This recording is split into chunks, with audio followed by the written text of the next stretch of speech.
Chapter 1. A fading breath, a new dawn. The world was a symphony of agony and fading light. The acrid scent of ozone, sharp and metallic, clawed at Alfia's throat, mingling with the coppery tang of her own blood. It was the grim perfume of a cataclysm, a testament to the raw, unbridled power she had just unleashed and the devastating price she had paid. Around her, the remnants of Oreo lay in ruins, a testament to the great feud and the colossal, silent monument of the vanquished Leviathan. Her formidable magic, the very essence of her being, had been poured into that final, desperate act, pushing her already failing body beyond any conceivable limit. Her illness, an incurable curse woven into the very fabric of her existence since birth, now raged unchecked, consuming her from within. Every breath was a shallow, ragged gasp, each beat of her heart a painful thrum against her ribs. The limit-off state, a skill that granted her power beyond her level, had always come with a debilitating cost, manifesting as poison and paralysis, weakening her with every use. Now, after the Genos Anglius that had felled the Leviathan, the drawbacks were absolute, a final, crushing weight pulling her into the abyss. She felt the insidious creep of paralysis, numbing her limbs, stealing her ability to even twitch a finger. Her vision blurred, the vibrant chaos of the ruined city dissolving into a hazy, indistinct canvas. The noise, the incessant, grating noise of destruction and distant screams, was a torment to her sensitive ears, a final, cruel assault on her composure. All she craved was silence, the profound, absolute silence of oblivion. Yet, as the last vestiges of her consciousness flickered, a warmth, impossibly pure and familiar, bloomed within her. It was not the searing heat of her magic, nor the cold grip of death, but a gentle, pervasive embrace. It was Materia, her twin sister. The connection was undeniable, a thread of profound love that transcended the veil of death.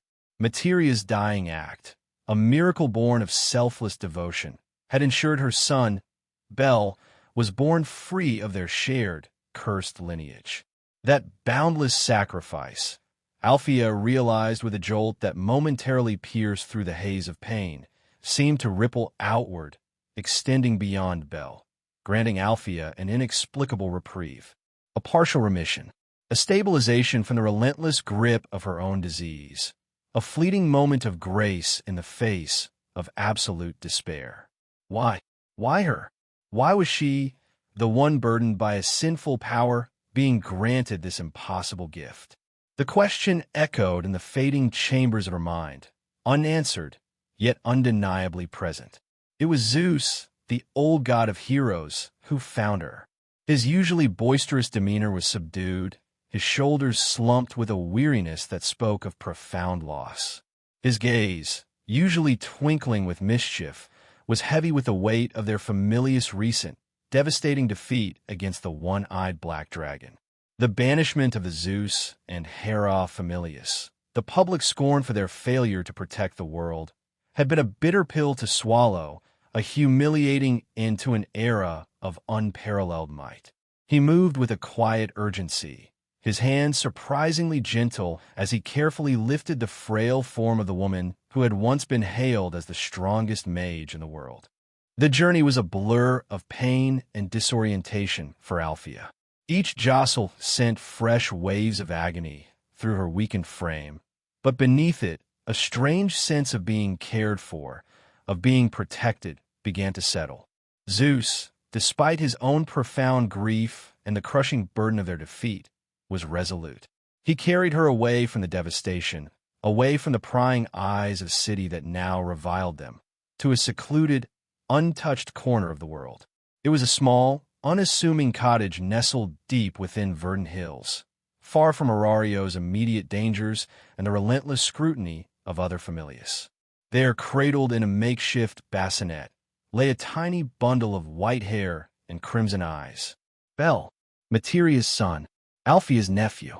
As Zeus gently placed her down on a simple cot, her eyes, still clouded with pain and exhaustion, fell upon the infant. A jolt, sharp and unexpected, pierced through her. He was a living, breathing testament to Materia's ultimate sacrifice, a sacrifice that had, in some inexplicable way, tethered Alfia to life, giving her a tangible reason to live and protect. Guilt, a familiar, bitter companion, surged within her, more potent than any physical pain. Her exceptional magical talent, the very power that had allowed her to survive the Leviathan, felt like a sin, a stolen gift from her sister. Materia, who had been so kind, so loved by everyone, had suffered from the same illness, only worse, leaving her weak and frail, unable to leave her room. And now, she was gone, having exchanged her life for Bell's, while Alfia, the strongest mage, remained. The injustice of it, the profound weight of her survival, pressed down on her.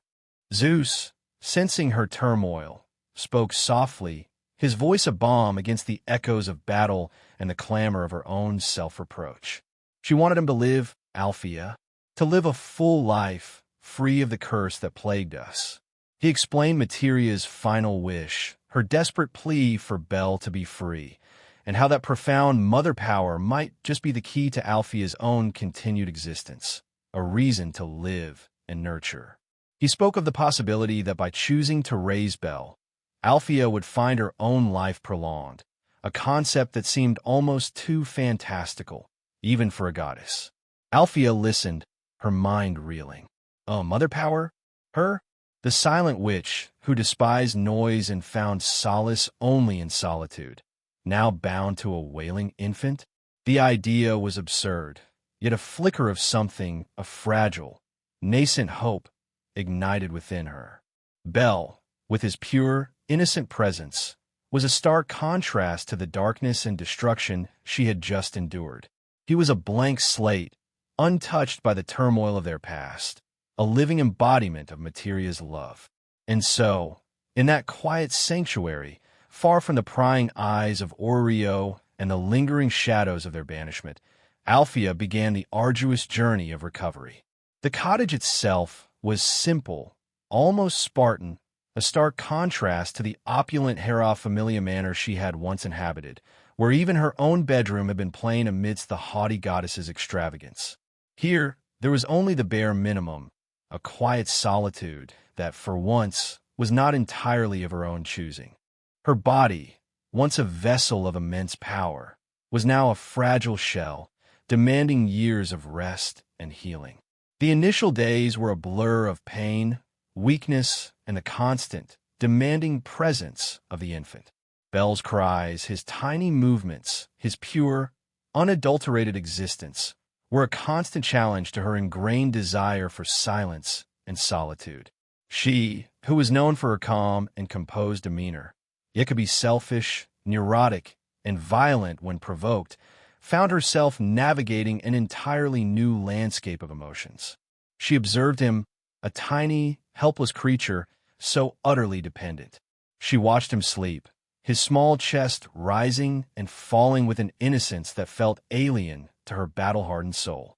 She saw Materia in his white hair and crimson eyes, a constant, poignant reminder of her sister's sacrifice. The guilt, the deep-seated belief that her powers were a sin from stealing Materia's abilities, remained a heavy burden. She initially recoiled from the idea of fully embracing her role, fearing she might somehow taint him or draw him into the dangerous world that had consumed her family. But as the weeks turned into months, a subtle shift began. The mother power Zeus had spoken of, once a vague theory, began to manifest in a tangible way. Her recovery, though slow and arduous, was steady. The debilitating effects of her illness, while still present, seemed to recede, held at bay by the profound, undeniable purpose that Bell's presence instilled within her. He was a reason to live, a reason to fight, a reason to heal. He was a living, breathing connection to the sister she had loved and lost, a chance to nurture the purest part of her legacy. Zeus, visiting occasionally, offered quiet support and wisdom, his presence a grounding force. He spoke of the future, of the potential Bell held, and of the need for Alfia to guide him. He subtly encouraged her to embrace her role, reminding her of Materia's wish for Bell to live a full life, free from the shadows of their past. And so, in that quiet sanctuary, Far from the prying eyes of Orio and the lingering shadows of their banishment, Alfia began the arduous journey of recovery. Her body, once a vessel of immense power, was now a fragile shell, demanding years of rest and healing. But beside her, a tiny, innocent presence, a beacon of Materia's love, offered a new, unexpected purpose. Bell Cranel, the child of a miracle, and Alfia, the silent witch, bound by a destiny irrevocably transformed. The world outside might have banished them, but within these quiet walls, a new chapter, a new legacy, was slowly, painstakingly beginning to unfold. Chapter 2. The Silent Guardian. The secluded cottage, nestled deep within the whispering hills, became a sanctuary of quietude, a stark contrast to the cacophony of Aurario's ruins. Days bled into weeks, weeks into months, and the fragile infant Bell began to unfurl like a delicate blossom under Alfia's watchful, albeit often conflicted, gaze. His cries, initially sharp and jarring to her noise-averse sensibilities, softened into gurgles, then coos, and eventually, the soft murmur of nascent words. Each tiny milestone was observed by Alfia with a detached intensity that slowly, imperceptibly, began to thaw the icy grip of her self-imposed emotional solitude. Her recovery was a slow, arduous crawl. The lingering effects of her illness, a constant, dull ache that permeated her bones and occasionally sent tremors through her limbs, served as a perpetual reminder of her fragility. Yet the insidious progression of the disease seemed to have stalled, held at bay by the inexplicable connection Zeus had spoken of, a lifeline woven from Materia's final, loving act. It was a paradox that both fascinated and repulsed her. Her continued existence, a testament to her sister's sacrifice, yet fueled by the very powers she deemed as sin. Alfia spent countless hours simply observing Bell. He was a creature of pure, unadulterated innocence, his crimson eyes wide with an insatiable curiosity that mirrored Materia's own. He rarely cried, a blessing to Alfia's sensitive ears, and seemed to possess an innate calmness, perhaps a reflection of the serene, if often melancholic, presence that hovered over him. Unlike other children she had distantly observed in Orio, Bell was not boisterous or demanding. He explored his small world with a quiet intensity, his tiny fingers tracing the rough grain of the wooden floorboards, his gaze lingering on the intricate patterns of sunlight filtering through the cottage window. He was a child of the quiet, a stark contrast to the chaotic world she had left behind. Her internal conflict, however, raged unabated. The guilt over Materia's death was a constant, gnawing presence, a phantom limb of sorrow that never truly healed. Bell was a living reminder of her sister, a beautiful, innocent echo of the life Materia had given up. Alfia would often find herself staring at her own hands, the very hands that had wielded the devastating Genos Anglius against the Leviathan, the hands that possessed the sinful power she believed had stolen Materia's vitality. How could she, a being so tainted, guide this pure soul? The thought of teaching him magic, of drawing him into the dangerous world of adventurers, filled her with a cold dread. She envisioned him inheriting her curse, succumbing to the same debilitating illness, or worse, being consumed by the very power she despised. She had seen the horrors of Orio, the endless cycle of violence and ambition, the ultimate price paid by the Zeus and Hera familias. She wanted to shield Bell from all of it, to keep him safe within the quiet confines of their sanctuary. Zeus, with his knowing eyes and sagacious smile, was a frequent, if unobtrusive, visitor. He would arrive with provisions, fresh water from a mountain spring, and occasionally a small, hand-carved wooden toy for Bell. He never pushed, never demanded, but his presence was a subtle, constant encouragement. He would sit by the hearth, his voice a low rumble, recounting tales of heroes and gods, of grand adventures and noble sacrifices. Bell, even as a toddler, would listen with rapt attention, his eyes wide with wonder. One crisp autumn afternoon, As Bell napped peacefully in his bassinet, Zeus settled into his usual spot by the crackling fire. Alfia, meticulously polishing a small, silver locket, a gift from Materia, sat opposite him. Zeus chuckled, a sound like dry leaves rustling. Is that the silent which I hear? Or a worried ant? Alfia's serene expression tightened almost imperceptibly. Both, old man. More the latter, these days. He has Materia's eyes, her innocence. She looked at her own hands, then back at Bell. How can I guide him? My powers, there is sin. A theft. I fear I will only taint him, draw him into the same darkness that consumed us. Zeus leaned forward, his expression serious. Materia's wish was for him to live, Alfia, to live a full life, free of the curse that plagued you both. Her miracle ensured his purity. Do you truly believe her sacrifice was for naught? That her love would lead him to darkness? Alfia flinched, the words striking a chord deep within her. No, but the world. Oreo, it is not a place for innocence. Not anymore. Not after what happened. Her voice hardened, recalling the banishment, the scorn, the brutal end of their era. The world is what we make it, Alfia, Zeus countered gently.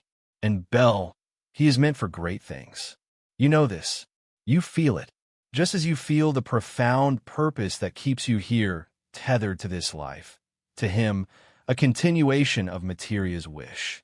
Alfia was silent for a long moment, her gaze fixed on the sleeping Bell. He listens to your tales of heroes, Zeus, she finally said, a hint of weariness in her tone. But those stories, they are often incomplete. They gloss over the cost, the blood, the despair. The sacrifices are not always glorious. Sometimes they're simply tragic. Zeus nodded, his eyes twinkling. Indeed. And that is where your wisdom comes in, Alfia. You temper the idealism with reality. You prepare him for a world far more complex than any fairy tale. He needs both, the dream and the understanding of its price. As Bell grew, his personality began to solidify. He was observant, often preferring to watch and listen rather than immediately engage. He possessed a quiet intensity, a deep well of curiosity that Alfia recognized as a nascent form of her own perceptive nature. He was meticulous in his play, arranging his wooden blocks with a precision that hinted at a developing discipline. He would often bring her small, smooth stones or wildflowers he found outside, offering them with a silent, earnest gesture that spoke volumes. Look, Aunt Alfia, Bell, now a toddler, would exclaim, holding up a particularly vibrant blue flower. Alfia would take it, her fingers brushing his small ones. Beautiful, Bell. What did you notice about it? She would ask, encouraging his observation skills. It smells like sunshine, he'd declare, burying his nose in the petals. In these moments, Alfia felt a warmth spread through her chest, a feeling she hadn't known since Materia's passing. It was a fragile, unfamiliar emotion, but it was undeniably there. The cottage remained a haven, its quiet broken only by the rustle of leaves outside, the distant chirping of birds, and Bell's soft laughter. Alfia, despite her lingering illness, found herself moving with a newfound purpose. She would prepare Bell's meals with meticulous care, her hands, once accustomed to wielding destructive magic, now deftly peeling vegetables or kneading dough. She would read to him from old, worn books Zeus brought, her calm voice filling the small space, the words weaving tales of a world beyond their secluded valley. Slowly, almost imperceptibly, Alfia began to heal, not just physically but emotionally. Bell's innocent presence was a balm to her tormented soul, a living testament to Materia's enduring love. Her guilt, while still present, began to transform into a fierce, protective instinct. The sin of her powers began to seem less like a curse and more like a tool, a means to ensure Bell's safety, to protect this precious, pure life that had been entrusted to her. She still hesitated to fully embrace the idea of training him, to expose him to the dangers she knew so intimately. But the thought, once a terrifying prospect, now held a nascent flicker of possibility.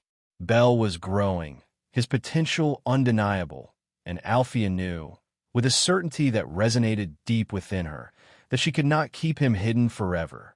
The world, with all its dangers and its promises, awaited him. And she, the silent guardian, would be there to guide him, to protect him, and to ensure that his destiny, unlike her own, would be one of true heroism. Chapter 3. First Lessons, Discipline and Observation.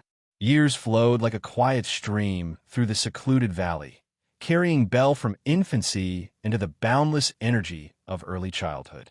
He was now 4 years old, his white hair a bright beacon against the verdant backdrop of the hills, his crimson eyes alight with a sharp curiosity that belied his tender age.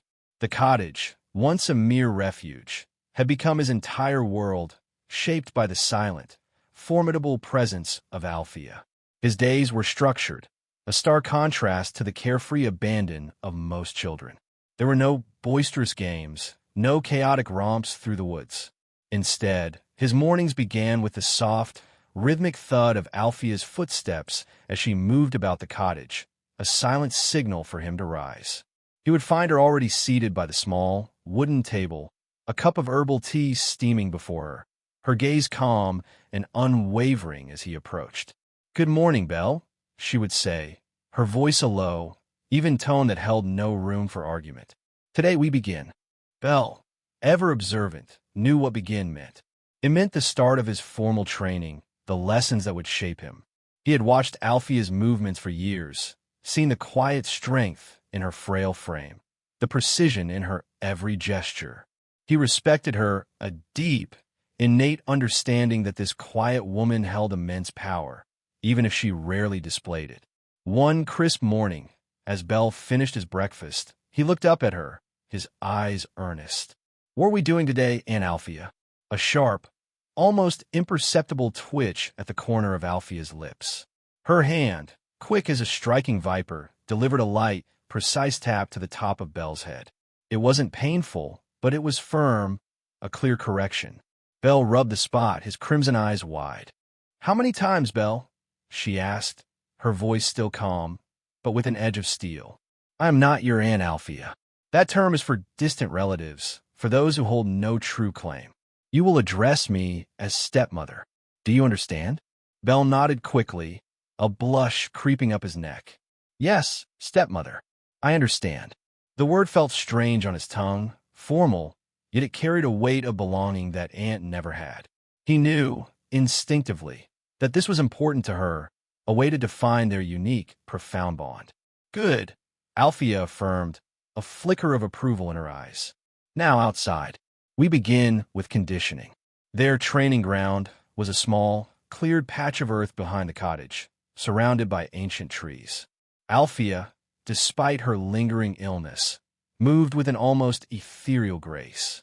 She demonstrated simple exercises, stretches that emphasized flexibility, short sprints that built explosive power, and repetitive movements that honed endurance. Her instructions were precise, economical, leaving no room for error or wasted effort.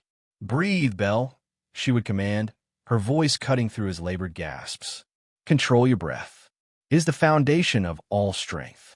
Without control, you are merely a wild beast." Bell, with his canonical work ethic and natural, rapid learning ability, absorbed her lessons with astonishing speed. He pushed himself, his small muscles aching, his lungs burning, but he never complained. He saw the unwavering expectation in Alfia's eyes, and a deep, intrinsic desire to meet it surged within him. He wanted to impress her, to prove himself worthy of her formidable guidance. He was not driven by a desire to catch a girl, but by a nascent, powerful urge to protect this quiet, strict woman who had become his world. After physical conditioning came observation. Alfia would lead him into the surrounding woods, her movements silent as a shadow. She would point out subtle details, a broken twig, a disturbed patch of moss, a faint scent carried on the breeze. "What do you see, Belle?" she would ask, her voice low. "Not just what is visible, but what is implied." Belle learned to discern the faint tracks of a rabbit, the telltale signs of a monster's passage, the subtle shift in the wind that signaled a change in weather.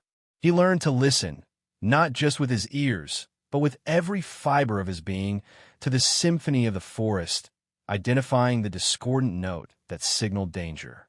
Alfia's own perceptive nature was being meticulously imprinted upon him, sharpening his senses, making him acutely aware of his surroundings. His sensing gaze, a trait he would later develop, was being nurtured from these early, foundational lessons. A broken branch, Bell would report, pointing, too high for a rabbit. Maybe a big animal. Alfia would nod, a rare, almost imperceptible curve to her lips. Good. Now, which way did it go? This rigorous training, far more intense than any child his age would typically endure, was Bell's normal. He thrived under Alfia's demanding eye, his body growing stronger, his mind sharper. His innate potential for rapid development was being cultivated, fueled by his determination to master Alfia's teachings and earn her rare praise. One sunny afternoon, Zeus arrived, his usual boisterous energy a stark contrast to the cottage's quietude. Bell, excited by his grandfather's visit, ran to greet him. "Grandpa Zeus!" Bell exclaimed, launching himself into the old god's embrace. Zeus laughed, a hearty sound that made Alfia wince slightly. "My little hero, you're growing stronger every time I see you." He ruffled Bell's white hair, then glanced at Alfia, who stood by the cottage door, her expression serene but watchful. Later, as Bell played quietly with a wooden sword Zeus had carved for him, Zeus settled by the fire, a mischievous glint in his eye. He began to tell a tale, a grand epic of a legendary hero who, after countless adventures, had settled down with not one, but many beautiful maidens, each vying for his affection. And so, the hero, blessed by the gods, found happiness with a vast harem, a testament to his charm and strength. Zeus boomed, winking at Bell. "A true hero, Bell, never settles for just one. The world is full of wonders, and a hero's heart is big enough for many." Alfia, who had been silently observing, stiffened. Her serene expression vanished, replaced by a cold, almost predatory glare that fixed on Zeus. The air in the small cottage seemed to drop several degrees. Bell, sensitive to the sudden shift, paused his play, looking between his grandfather and his stepmother. "Zeus!" Alfia's voice was dangerously quiet, each syllable a shard of ice. "Are you quite finished with your lessons?" Zeus, for all his bravado, visibly flinched. He had seen that look before, usually right before Alfia unleashed something devastating. "Ah, just a bit of harmless storytelling, Alfia. Building the boy's aspirations, you know." "Aspirations?" Alfia scoffed, a rare, bitter sound. "To collect women like trophies? Is that the legacy you wish for Materia's son? To be a philanderer, a fool who cannot commit to a single, true bond?" Her voice rose slightly, betraying the depth of her anger. "A hero's heart, old man, should be big enough for loyalty, for unwavering devotion, not for fleeting affections. You speak of heroes, but you teach him the habits of a common scoundrel." Zeus cleared his throat, suddenly finding the crackling fire intensely interesting. Now, Alfia, let's not get carried away. It's just a story." "It is a poison," Alfia retorted, her eyes blazing with an intensity that made Bell shrink back slightly. "A poison that weakens the spirit and corrupts the soul. Bell will learn of true heroism, of sacrifice, of unwavering purpose. Not of harems." The word was spat out with utter disdain. Zeus, wisely, decided not to press the issue further. He quickly changed the subject, redirecting Bell's attention to a new, less controversial heroic tale. Alfia, though still radiating a chilling disapproval, allowed the conversation to continue, her gaze occasionally flicking to Bell, a silent vow of protection in her eyes. After Zeus departed, the cottage returned to its usual quiet. Alfia sat by the window, watching the sunset paint the sky in hues of orange and purple. Bell, sensing her lingering tension, approached her cautiously. "Stepmother," he asked softly. Alfia turned, her expression softening as she looked at him. The anger from moments ago had receded, replaced by a familiar weariness. "Yes, Bell. Why did you get angry?" Alfia sighed, a deep, shuddering breath. "Because some lessons, Bell, are not meant to be learned. A hero's strength is not measured by how many follow him, but by the purity of his resolve, by what he chooses to protect, and how fiercely he protects it. True strength lies in unwavering devotion, not in fleeting desires. She paused, then reached out, gently stroking his white hair. Your mother, Materia, she taught me that, and I will ensure you learn it too. You will be a hero of true purpose, Bell, not a hero of convenience. Bell leaned into her touch, a profound sense of security washing over him. He didn't fully grasp the complexities of her words, but he understood the fierce love and conviction behind them. He knew, with a certainty that resonated deep within his pure soul, that Alfia, his strict, silent stepmother, was teaching him something far more valuable than any heroic tale. She was teaching him how to be truly strong, how to be truly good. And in that quiet moment, Alfia felt a subtle shift within her. Bell's innocent acceptance, his unwavering trust, was slowly, painstakingly, healing the deep-seated guilt that had plagued her for so long. Her powers, once a symbol of her sin, now felt like a tool, a necessary strength to forge this boy into the hero Oreo would truly need. Her purpose, once a fading breath, was now a burning ember, fueled by the promise of Bell's transformed destiny. Chapter 4. The Spark of Magic. 2 more years flowed by, marked by the relentless, precise rhythm of Alfia's training. Bell was now 6 years old, his small frame surprisingly sturdy, his movements fluid and economical. The physical conditioning had sculpted his muscles, and the observation drills had honed his senses to an almost preternatural degree. He could identify the rustle of a squirrel from the whisper of the wind, the faint scent of damp earth from the metallic tang of distant rain. He was a child of the wild, molded by the silent witch, a living testament to her exacting standards. His mind, too, had sharpened. He absorbed information like a sponge, his memory for patterns and sequences astonishing. He understood the unspoken commands in Alfia's gaze, the subtle shifts in her posture that conveyed approval or correction. He had learned to anticipate her expectations, driven by a deep, quiet admiration for his stepmother. He wanted to be strong, like her, not just physically, but with the same calm, unyielding power she possessed. He had seen her move, heard the faint hum of mana that sometimes accompanied her actions, and a profound curiosity about that hidden strength had taken root in his young heart. One crisp morning, as Bell finished his usual set of agility drills, Alfia called him over. She stood by the cottage door, her expression as serene as ever, but her eyes held a rare, contemplative depth. Bell, she began, her voice low and even. You have mastered the foundations of the body. You are observant, disciplined. It is time for the next step. She led him inside, not to the training patch, but to the hidden compartment beneath the hearthstone. From within, she retrieved a small, leather-bound book, its pages yellowed with age, filled with intricate symbols and elegant script. It was a grimoire, a relic from her past, one she had meticulously crafted herself, filled with the foundational knowledge of magic.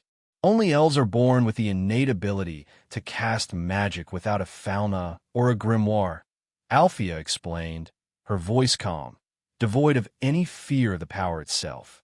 Her dread was for the suffering it might bring, the way it had brought suffering to her and Materia. For others, like us, it must be awakened. This book, it holds the key. You will read it. You will understand it. And then, you will speak the words. Bell's crimson eyes widened as he took the grimoire. It felt ancient, powerful in his small hands. He looked up at Alfia, a silent question in his gaze. This is the path to the power you have observed, she stated, her voice firm. The power I wield. It is not a gift without cost, Bell. It demands control, discipline, and it is not to be used lightly. Her eyes, usually so composed, held a flicker of the profound internal conflict she carried, the sin she believed her own magic represented, a constant reminder of Materia's fate. Yet, her resolve to guide Bell, to ensure he mastered this power rather than being consumed by it, was stronger. And so, Bell's mornings, already rigorous, took on a new dimension. Alfia introduced him to the basics of mana manipulation, guiding his small finger along the ancient script of the grimoire. She would sit cross-legged opposite him, her eyes closed, her breathing even. Feel it, Bell, she would instruct, her voice a low murmur. The energy around you, within you, it is everywhere. like the air you breathe. Reach for it, not with force, but with intention. Then read the chant. Slowly, clearly. Bell would mimic her, his small brow furrowed in concentration. He struggled with the complex words at first, his tongue stumbling over the ancient syllables. But his innate talent for rapid learning proved invaluable. What might take others weeks to grasp, Bell seemed to intuit in days. He learned to draw mana, to gather it, to shape it into tiny, flickering lights or faint gusts of wind, all while reciting the short, precise chants from the grimoire. He wanted to be strong like stepmother, to make sounds like she sometimes did, sounds that made the air hum. One afternoon, after weeks of diligent practice, Bell sat in the clearing, the grimoire open before him. He closed his eyes, focusing on the mana, feeling it gather within him. He took a deep breath, and then, with a surge of determination, he spoke the short chant he had practiced countless times. Ikrixi Ichu. A low, resonant hum vibrated through the air, followed by a sharp, concussive thump that rippled outward, shaking the leaves on the nearest trees. A small, circular indentation appeared in the earth before him, as if something invisible had struck it with force. Bell stared at it, his eyes wide with a mixture of shock and exhilaration. It was a sound, a focused burst of power just like he had imagined. It was like stepmother's magic. He looked up, expecting Alfia's usual calm nod of approval. She stood a short distance away, her expression unreadable, but her gaze was fixed on the disturbed earth, then on Bell's trembling hand. There was no overt emotion, no gasp of surprise, only a deep, analytical scrutiny. Again, she commanded, her voice flat. Focus. Control the output. Do not waste mana. Bell, fueled by the thrill of his first successful spell, eagerly complied. Ikrixi Ichu. Thump.